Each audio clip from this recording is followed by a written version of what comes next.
The Arxelian Dominion had been preparing for this battle for approximately 6 standard cycles, which translated to roughly 4 Earth months, though nobody had bothered asking Earth about it because, frankly, who cared what the pink fleshy newcomers thought about proper military engagement? The Dominion's fleet hung in the void like a collection of geometric nightmares, all sharp angles and pulsing energy cores, each ship broadcasting its threat level through bioluminescent displays that would have made a deep-sea anglerfish feel inadequate. Across the disputed zone, separated by a mere 200,000 kilometers of absolutely useless empty space, the Huvrath Collective maintained their own formation. Where the Arxelians favored intimidation through architecture, the Huvrath went for the organic approach, living ships that resembled nothing so much as massive chitinous insects, complete with genuine mandibles that could shear through hull plating. Both sides had been staring at each other for 3 weeks now, occasionally firing warning shots that warned absolutely nobody, because everyone involved knew exactly what was about to happen. The Nebula Sector 7 dispute had been brewing for decades. The sector contained valuable gravitic minerals, rare energy signatures, and, most importantly, bragging rights. The Arxelians had claimed it first during the Third Expansion Era, but the Huvrath insisted their ancestor fleet had charted it during the Second Era, which the Arxelians countered never actually happened, because the Huvrath hadn't even developed faster-than-light travel until the late Second Era, which sparked a 3-hour argument about calendar standardization that somehow became part of the official grievance documentation by Galactic law. Yes, there were laws about this, because apparently sapient species needed rules about how to properly murder each other over rocks in space. Both sides had filed the appropriate battle permits. Form 7743B for territorial dispute resolution through armed conflict. Form 8821A for acceptable casualty projections. Even the incredibly tedious Form 2C regarding waste disposal of destroyed vessels, because the Galactic Environmental Council had opinions about leaving debris fields in shipping lane. Commander Rexith of the Arxelian flagship Unbreakable Oath reviewed his tactical display with the satisfaction of someone who'd spent 6 cycles planning every possible engagement scenario. His primary assault wings were positioned in the traditional claw formation, support vessels maintaining the proper 15,000-kilometer distance, as prescribed by the Accords of Fair Warfare. His weapons were charged to exactly 94%, not 95, which would be considered aggressive posturing, not 93, which would imply weakness. The mathematics of interstellar combat had been refined over 12,000 years of galactic civilization. There was a right way to kill your enemies, and the Arxelians prided themselves on doing it correctly. Opposite him, Hive Admiral Wexthar of the Huvrath watched through the compound neural link that connected her consciousness to 47 individual ship minds. Her fleet had arranged itself in the mirror wing pattern, a formation so ancient that legends claimed it predated spaceflight itself. Each vessel thrummed with barely contained aggression, bioorganic weapons primed, acidic payloads ready to dissolve shielding and armor alike. The Huvrath didn't just fight. They consumed their victories breaking down enemy ships for raw materials, recycling defeat into strength. It was efficient. It was terrifying. It was, according to Galactic Law Article 47, Paragraph 12, perfectly legal as long as they filled out the proper acquisition forms afterward. Both commanders had studied each other's tactics for years. Both knew the opening moves, the feint toward the left flank, the counter-rotation, the inevitable clash in the center where shield walls would collide and the real bloodshed would begin. It was practically choreographed, poetic, even, in the way that mass violence between consenting militaries could be considered poetry. Then the human ship showed up, and poetry died screaming. The vessel registered on scanners as a diplomatic cruiser, which made its presence in an active combat zone either monumentally stupid or monumentally arrogant. Possibly both. The ship was small, laughably so, barely the size of an Arxelian support frigate. Its hull was smooth, painted in some garish white and blue pattern that hurt to look at, through proper military sensor arrays. It broadcast no weapon signatures, no shield harmonics beyond basic navigation protection. It just drifted into the battlefield like someone's lost. Commander Rexith stared at his display. "What?" he said slowly, his translator struggling with the sheer weight of his confusion. Is that his tactical officer, a younger Arxelian whose scales hadn't fully darkened with age, checked the identification transponder 3 times before answering. It's human, Commander. The diplomatic delegation from Earth. They're broadcasting on open channels. Humans. Rexith tasted the word. Humans were the galactic equivalent of that neighbor who'd just moved in and kept asking strange questions about why everyone maintained their lawns in perfect hexagonal patterns. They'd been inducted into the galactic community 8 months ago, after their initial contact, granted observer status, given the standard welcome package of 40,000 documents explaining how civilized species behaved, and promptly ignored, because they were technologically primitive and numerically insignificant. What were they doing here? Across the battlefield, Hive Admiral Waxstar experienced the Hoovrath equivalent of a migraine, a discordant buzzing through the neural link, as 47 ship minds tried simultaneously to classify the anomaly. Humans weren't scheduled to be here. Humans weren't scheduled to be anywhere near military operations. Humans were supposed to be on their little blue planet, figuring out how to build proper fusion cores and learning that yes, you actually did need to file environmental impact statements before terraforming. Hail them, Waxstar commanded, her voice creating ripples through the collective consciousness. Demand they leave immediately. This is a sanctioned battlefield. They have no authority here. The communication went out on standard diplomatic frequencies, translated into the 73 languages recognized by the galactic community, including, and this felt almost insulting to include, the human languages called English, Mandarin and Spanish. The response came back in English. Just one language, as if the humans couldn't be bothered with proper multilingual protocol. Good morning. Or well, it's morning somewhere, right? This is the Earth delegation vessel. The voice was female, warm, with an undertone of amusement that absolutely did not belong in a combat zone. We've been monitoring your situation and thought we might offer some assistance. Rexith and Waxstar experienced the rare phenomenon of simultaneous alien incredulity. Rexith's translator practically choked on the word. Human vessel.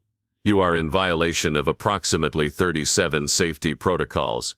Retreat to minimum safe distance immediately, or be considered a navigation hazard subject to removal. Oh, we're definitely a hazard, the human voice agreed cheerfully, but not the navigation kind.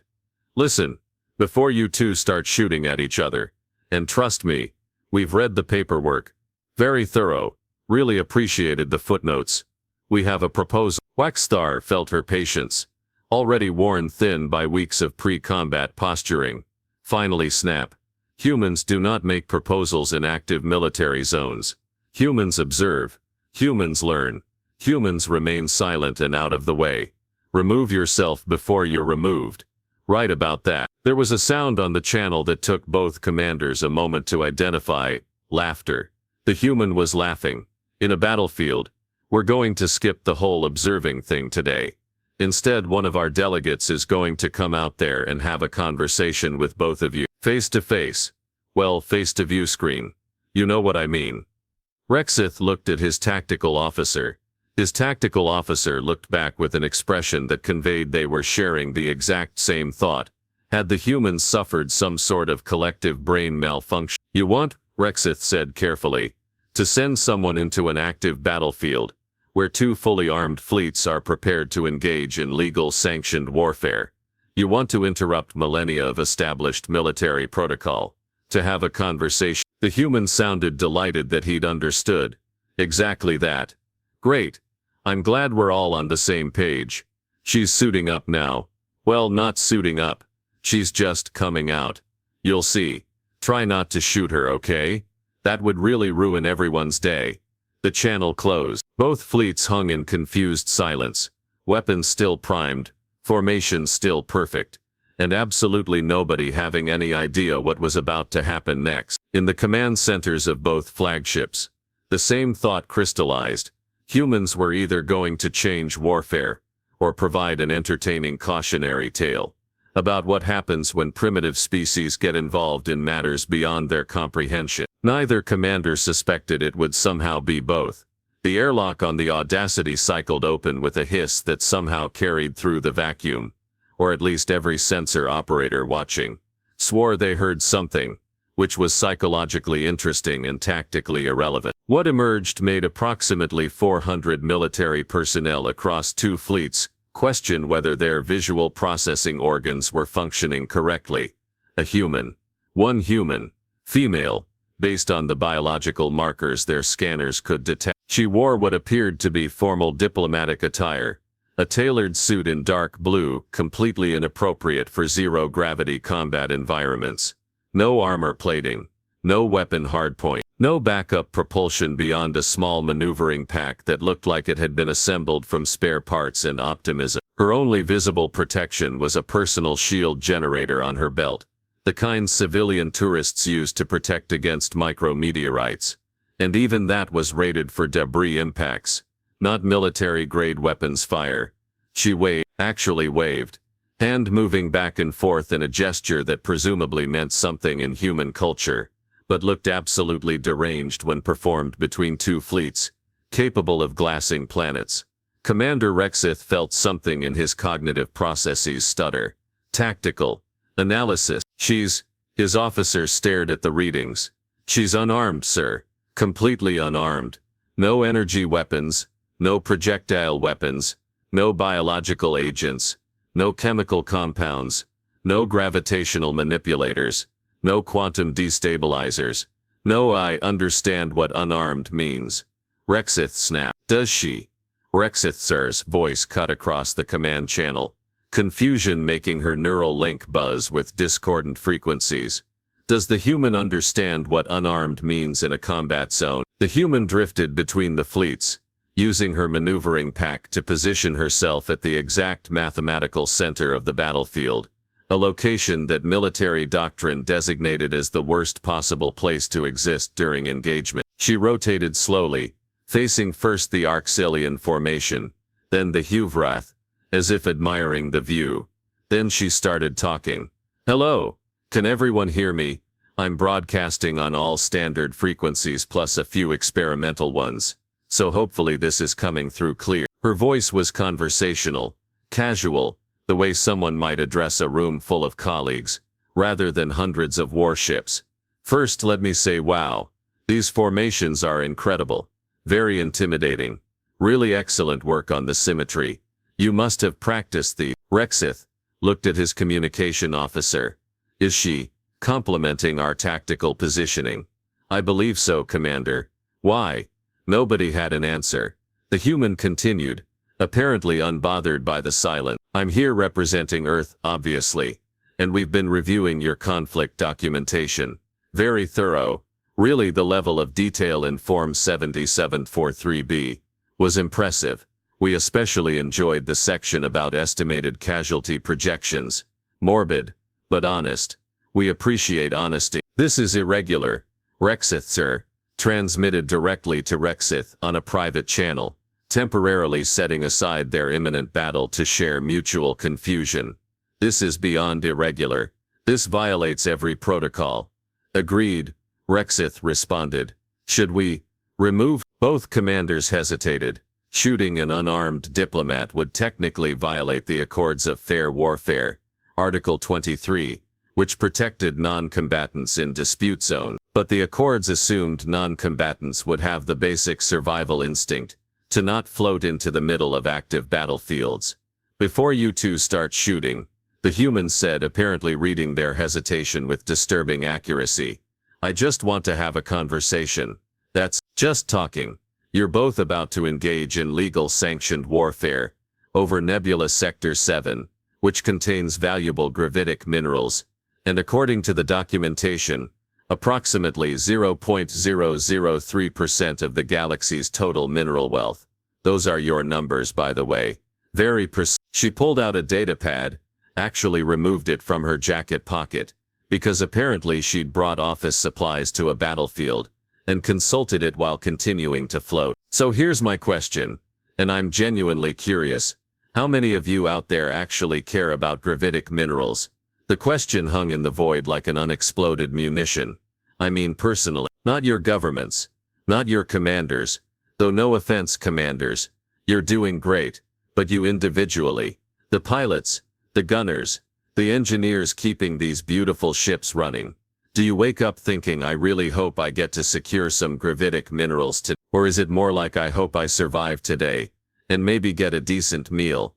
Rexith felt his tactical situation deteriorating in a way no simulation had ever prepared him for. She's attempting psychological warfare. Ignore her transmissions. But his crew was already listening. Worse, some of them were thinking, the human wasn't done. I ask because we did something similar on Earth. Lots of times, actually. We'd fight wars over resources, territory, ideological differences. Sometimes just because we were bored and angry. And you know what we learned? The people doing the actual fighting usually wanted the same things. Safety, food, maybe some entertainment, time with their families, the gravitic minerals, or oil, or gold or whatever. Those benefited like a dozen people maximum, while thousands died. She paused, checking her datapad again. According to your casualty projections, this battle will result in approximately 4,200 Arxelian deaths, and 3,800 Huvrith deaths. That's 8,000 individuals who won't go home, over minerals that your own documentation admits neither side actually needs for survival. This is manipulation, Ixtar broadcast to her fleet. Human words mean nothing. Maintain formation. But something was happening across both fleets. A phenomenon that no tactical manual had ever addressed. Individual crew members were accessing the battle documentation, actually reading the casualty projections they'd previously accepted as abstract numbers, seeing their own deaths, calculated with bureaucratic precision, realizing that somewhere in those statistics was their own designation number. The humans somehow sensed the shift. I'm not saying don't fight. You've filed all the proper forms. You've followed all the rules. You're very civilized about your warfare, which is honestly more than we managed for most of our history. But I am saying, maybe talk first. Like actually talk. Not formal diplomatic channels with 17 layers of translation and political posturing. Just conversation. She adjusted her position, rotating to face the Huvrith fleet. For instance, Hive Admiral Scout, and I hope I'm pronouncing that correctly. Your fleet has been stationed here for 3 weeks. That's a long time away from your collective hive mind's central nexus. I read that extended separation causes neural strain for Huvrith. Are your people okay? Like genuinely, how are they holding up? The absolute audacity of asking a military commander about crew welfare during pre-combat operations made Ixtar's neural link spike with confused signals. Against every tactical instinct, she found herself answering, my warriors endure. It is their purpose. Right, but enduring and being okay are different things. The human's voice was gentle, conversational. Commander Rexith, your crew has been in combat-ready status for 6 cycles. The Arxelian physiology requires specific atmospheric composition for optimal performance. Are you cycling people through proper rest environments? Or has everyone been on high alert so long they're running on stimulants and duty? Rexith opened his mouth. If Arxelians had mouths in the traditional sense, then closed it. His crew had been on stimulants for 4 days straight. Standard procedure for pre-combat operations. But when this human said it out loud, it suddenly sounded less like military efficiency, and more like systematic exhaustion. Here's my crazy human idea, she continued, still floating peacefully in the murder zone between 2 fleets. What if we all just take a break? Have some conversations. I've got questions about Huvrith shipbuilding techniques. The organic integration is fascinating, and the Arxelian energy distribution systems are incredibly elegant. We could exchange information, maybe find out you have more in common than you think. This is absurd, Rexith transmitted on open channels. We are not here for cultural exchange. We are here for legal combat resolution. Why not both? The human shrugged, a gesture that looked bizarre in zero gravity. You can always shoot each other later. The forms don't expire for another 6 months. But right now, this moment, what if you just talked? And then she did something that shattered every remaining protocol.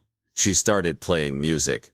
The music came through every open channel simultaneously, a deliberate breach of communication protocol that should have resulted in immediate jamming, except nobody could quite bring themselves to silence it. The sound was alien in its simplicity, acoustic instruments, human voices, harmonizing in patterns that didn't follow conventional mathematical progressions. It was imperfect, organic, weirdly compelling. "This is from Earth," the human explained while the music played softly beneath her words. "A folk song, thousands of years old. Soldiers used to sing it between battles, reminding themselves what they were fighting for, or sometimes reminding themselves that the people across the battlefield sang similar songs." An Arxelian communications officer, young enough that his scales still held their juvenile brightness, made a critical mistake. He forgot to mute his internal channel before speaking. "It's actually pleasant." Rexith glared at him, but the damage was done across the fleet. Crew members were listening, actually listening, not monitoring for tactical intelligence, but experiencing the music as something beyond data. The human shifted to a different frequency, one specifically calibrated for Huvrath neural link reception. "I've got something for you too." Earth researchers spent 3 months analyzing Huvrath harmonic patterns and created this. A different sound emerged, rhythmic pulses that resonated with the natural frequencies of Huvrath bioships, creating a feedback loop that the collective found soothing. "She researched us." One of Yxthar's subcommanders transmitted private confusion. "Why would humans research our relaxation harmonics?" Yxthar had no answer. Humans were supposed to be observers, students learning from their galactic superiors. They weren't supposed to study Huvrath biological needs and create comfort sounds. "Now," the human said, her tone brightening like she was hosting some sort of entertainment program rather than interrupting a war, "I've opened a general communication channel. Anyone can broadcast on it. Any ship, any crew member. I'm going to ask some questions and I'd love to hear from all of you. Not orders from your commanders. Just you." "Absolutely not," Rexith commanded. "All personnel maintain communication discipline." "Anyone who, what's the food like on Arxelian ships?" the human asked cheerfully, completely ignoring him. "I've read your nutritional requirements, but that's different from knowing if it's actually good. Do you have favorites?" Silent, professional, disciplined silence from 400 military personnel who absolutely knew better than to respond. "Then, the protein synthesis from Deck 7 is acceptable." A single Arxelian voice, hesitant, clearly regretting it immediately. The human pounced on it like it was the most important intelligence ever shared. "Acceptable? That's like what, a 6 out of 10. What would make it better?" The temperature variance is insufficient. Traditional preparation requires." The voice cut off as the crew member, presumably remembered, he was discussing meal preferences during a combat standoff. "Traditional preparation." The human sounded genuinely interested. "So there's a traditional. Is that something passed down through families or is it regional? And just like that, the most dangerous thing in the galaxy happened. People started talking. An Arxelian from a different ship mentioned how his region's traditional preparation techniques differed from standard military ration. A Huvrath gunner, speaking through the collective but with distinct individual markers, admitted that deployment food lacked the pheromone complexity of home hive cuisine. Someone else mentioned missing a specific cultural celebration that happened last week while they were stationed in this useless sector of space. Rexith watched his tactical display with growing horror, as communication channels lit up like a festival celebration. His crew was talking to each other, to the Huvrath, about food. "Commander," his tactical officer said quietly, "should I shut down the channels?" Rexith hesitated. Shutting down communication during combat operations would be unprecedented, but so was everything happening in the last 10 minutes. The human, somehow sensing the moment, pivoted. "Hey, I heard that Arxelian bonding ceremonies are incredible. All those bioluminescent displays. One of my colleagues showed me pictures from a public ceremony on Arxela Prime. Absolutely beautiful. Anyone here have one coming up?" Another silence, briefer this time. "My offspring is entering their first bonding phase in 2 months. The voice was older, steadier. A senior pilot, someone who should have known better. "If I survive today." The human let those words hang in space for 3 full seconds before responding.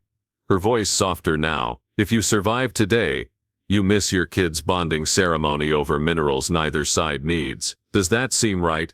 It is duty, the pilot responded. But the certainty had cracked. Duty to what? The human asked gently. To your government? Sure. To the Accords? Absolutely. But duty to your offspring? Doesn't that count too? Yoexthar felt the neural link surge with uncomfortable question. Her collective consciousness, normally unified in purpose, was fragmenting into individual doubts. A weapons officer was thinking about the hive garden she'd been cultivating before deployment. An engineer was calculating how many more days until rotation back to the central nexus. A young warrior was wondering if gravitic minerals were really worth dying before experiencing their first mating cycle. This is psychological manipulation. Yoexthar broadcast across her fleet, trying to restore cohesion. The human is weaponizing empathy. Is it working? The human asked, apparently monitoring the Huvrath command frequency too. Because here's the thing, empathy isn't supposed to be a weapon, it's supposed to be default. You're all people, different species, sure, but people, with lives and hopes, and family waiting for you. And in about 15 minutes, according to the battle schedule, you're supposed to start killing each other. Efficiently, legally, over something nobody individually cares about. She pulled out her datapad again, scrolling through information. I've got the battle projections here. Very detailed. Commander Rexith, your flagship has an 87% survival probability, but your forward assault wing, Thrive Admiral, Yoexthar, your central cluster has good odds, but those support vessels on your flank, 29%. Those are real people with real lives represented by percentages. War requires casualties, Rexith said, forcing certainty into his voice. This is known. This is accepted. By who? The human challenged. By governments, by forms and regulations, or by the people doing the actual dying? Because I'm looking at your casualty projections, and I'm seeing thousands of individuals who accepted their odds because that's what soldiers do. They accept. They endure. They follow orders. But what if? And this is radical. I know, what if they didn't have to? An Arxelian crew member, emboldened by the conversation, transmitted hesitantly. The sector minerals would supply my homeworld's industrial needs for approximately 6 months. After that, alternative sources would be required anyway. 6 months. The human repeated. You're trading your life for 6 months of industrial convenience. A Huvrath voice joined, speaking through the collective, but distinct. Our portion would support 3 minor hive expansions, beneficial but not critical. Other sectors contain similar resources. The human wasn't even doing anything except floating there, occasionally checking her datapad, letting both fleets talk themselves into realizing what they'd already known but never acknowledged. This battle was optional. Rexith felt control slipping, not through mutiny or cowardice, but through something far more insidious. Collective clarity. His crew was still professional, still disciplined, still capable of following orders. They just suddenly, acutely, desperately didn't want to. What are you proposing? He finally asked, hating himself for engaging but unable to ignore the question spreading through his fleet like a virus. We have legal obligations, forms filed, protocols to follow. The human smiled. The sensors picked up the facial muscle movements, translated them into something Rexith's biology could understand. I'm proposing something humans are really good at, making things unnecessarily complicated in order to avoid doing something stupid. We could reschedule, file an extension, or better yet, she paused dramatically. How about coffee? Coffee? Yoexthar's confusion rippled through the neural link. It's a beverage, mildly stimulating. Humans drink it during negotiations, meetings and existential crises. We brought some. Several varieties actually, because we didn't know what alien biochemistries might tolerate. Worst case, you hate it and we all part ways. Best case, we talk, find alternatives to shooting each other, and nobody has to file casualty report. The absolute absurdity of the proposal, pausing a legal military engagement for beverages, should have been rejected immediately. Instead, across both fleets, hundreds of military personnel had the same traitorous thought. Coffee sounded better than dying. The ceasefire wasn't officially declared so much as it accidentally happened, which made the legal documentation afterward absolutely nightmarish and somewhat hilarious. Both fleets simply stopped. Weapons remained charged because regulations required. Formations stayed intact because nobody had ordered otherwise. But the actual warfare part got postponed in favor of what would later be designated in official records as an unauthorized diplomatic intervention requiring extensive procedural review. The humans' ship distributed coffee, actual physical coffee, transported via small automated drones to any vessel willing to accept the delivery. The Arxelians discovered their biochemistry tolerated it reasonably well, producing mild stimulation and an interesting flavor profile. Their sensors classified as bitterly pleasant. The Huvrath found it incompatible with their biology but appreciated the gesture, and someone suggested trying earth tea instead, which led to a 15-minute discussion about proper brewing temperatures that was infinitely more civil than the previous 3 weeks of military posturing. Commander Rexith sat in his command chair, watching his tactical display show something it had never been designed for. His ships exchanging communication with Huvrath vessels about trivial matters, recipe comparisons, station recommendations. One particularly enthusiastic Arxelian pilot was explaining atmospheric racing techniques to a Huvrath, who claimed their bioships could probably adapt to similar maneuvers. It was chaos, it was unprofessional, it was horrifyingly work. Commander, his executive officer approached carefully. The human has requested direct communication with both you and Hive Admiral Yoexthar. Rexith sighed, a gesture his species had developed long before spaceflight to express resignation. Connecta. The human appeared on his view screen, still floating in the battlefield center, still absurdly unarmed, now holding what scanners identified as a beverage container. Commanders, thanks for humoring me. I know this isn't standard protocol. Standard protocol, Yoexthar's voice carried layers of exasperation through the neural link translation, has been violated so thoroughly that the Galactic Military Academy will study this incident for decades, as an example of how not to conduct warfare. Or the human suggested brightly, how to avoid unnecessary warfare entirely. Look, here's the situation. Your crews don't want to fight, not because they're cowards. Everyone here is clearly professional and brave, but because they've suddenly realized they don't have to. The conflict isn't personal. The stakes aren't survival, it's minerals and pride, and neither is worth the casualty numbers in your projections. Rexith wanted to argue, but his own crew's communication logs were evidence against him. Morale hadn't collapsed, it had transformed into something else. His warriors would still follow orders, but giving those orders now felt less like command and more like requesting they die for paperwork. What do you suggest? He asked, the question tasting like defeat, even though no battle had occurred. Renegotiation, the human said simply. The Nebula Sector 7 dispute assumes binary outcomes, Arxelian control, or Huvrath control. But what if neither? What if shared access? What if scheduled mining rights, alternating by standard cycle? What if you both get some minerals, nobody dies, and we all go home feeling clever instead of traumatized? The forms don't have provisions for shared territorial access, Yoexthar pointed out. Then we make new form. Humans are fantastic at generating paperwork. We'll help. We'll file addendums, amendments, supplementary proposals, whatever bureaucratic nonsense makes this legal. The Galactic Council can't refuse a mutually agreed solution that both parties prefer over combat. It was insane. It was improper. It completely undermined millennia of established conflict resolution protocols that relied on clear winners and losers, not collaborative resource management. It was also obviously better than dying.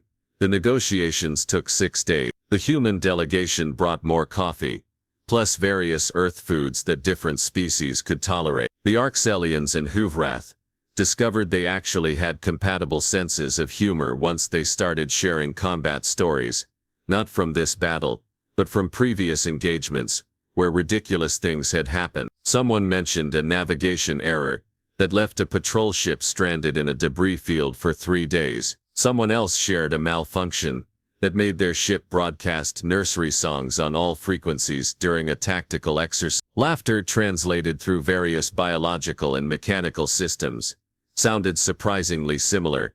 The final agreement established rotating mining rights, shared defense of the sector against external threats, and a joint research station to study better mineral extraction technique. Form 77T43B was officially withdrawn, with a notation that made legal scholars weep. Conflict resolved through alternative diplomatic channels and beverage-based negotiations. 12 weeks later, the Galactic Military Academy held its first emergency curriculum review in 400 years. The incident required classification.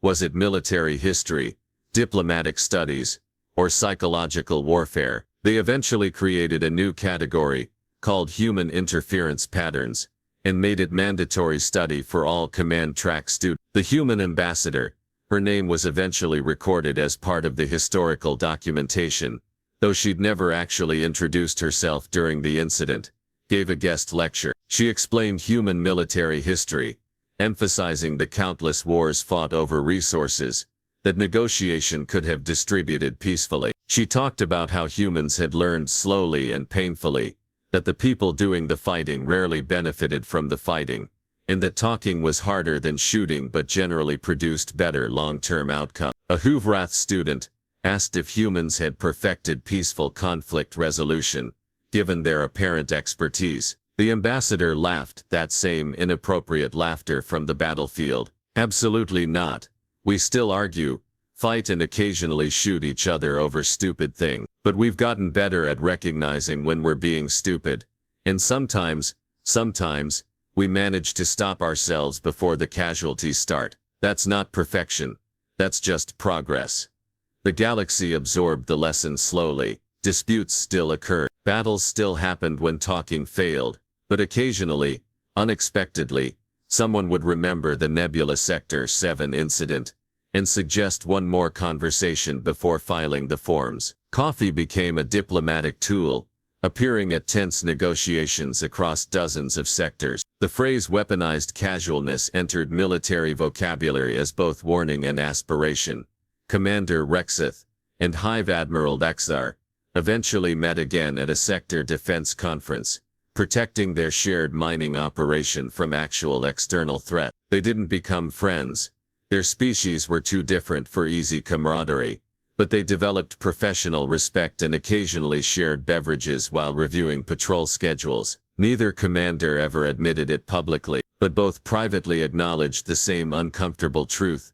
They'd been fully prepared to order their crews to die for minerals they didn't need, following protocols that prioritized procedure over survival, because that was simply how things were done. Until one unarmed human floated into a battlefield and asked the most dangerous question military minds could face. Why? The galaxy never quite forgave humanity for that, but it learned to ask the question anyway. Sometimes progress looked less like advancement, and more like one stubborn species refusing to accept that mass death over paperwork made any logical sense. Sometimes changing everything meant just showing up, unarmed and absurd, and making everyone remember they'd rather live than die for someone else's minerals. The historians eventually titled it the Coffee Ceasefire in unofficial records, though military documentation used more formal language. But across multiple species, in dozens of languages, the story spread the same way. She entered the battlefield, unarmed, brought beverages and conversation, and somehow that changed everything. Because humans, the galaxy learned, didn't win by being stronger. They won by making you remember you didn't actually want to fight in the first place.